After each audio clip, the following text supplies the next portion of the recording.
what was my feeling inside upon first meeting Hunter S. Thompson and Ralph Steadman, the kings of Gonzo?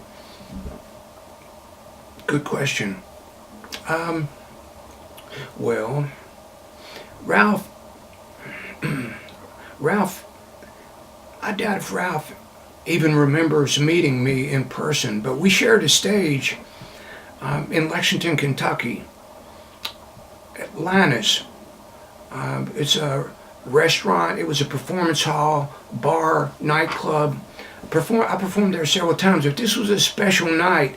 I don't remember right now what the cause or the reason was, but Troy Teagarden, great cat who I did a lot of work with once upon a time, produced an event, and golly, there's so many people there. My friend Bob Holman, who put slam poetry on the global map. Mark Smith in Chicago at the Green Mill started slam poetry, and Mark and I did work together and perform together with Bob Holman, whose origins go back to Kentucky and to Cincinnati, Ohio, before he moved on to New York, and founded the Bowery Poetry Club, which my band, the Viking Hillbilly Apocalypse Review, Michael Pollock and I, the Iceland legend, and I opened that up with 7 nights of show.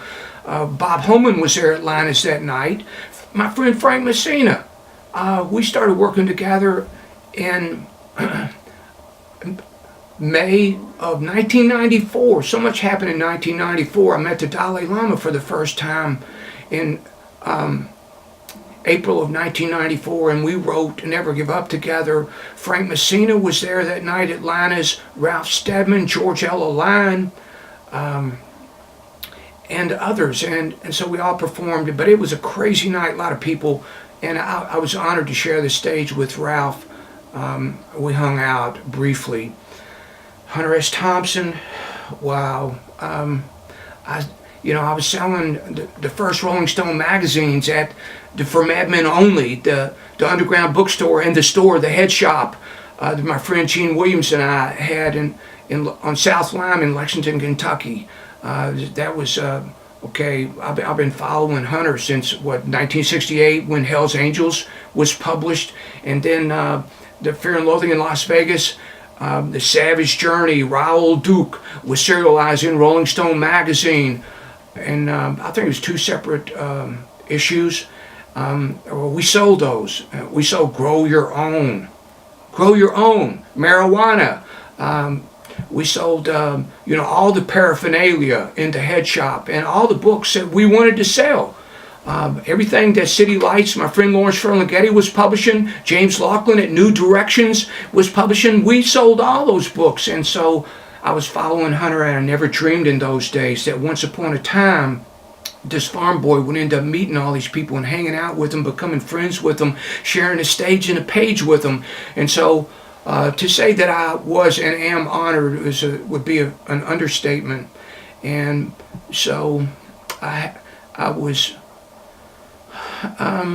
it's amazing. It's just amazing. It's a blessing.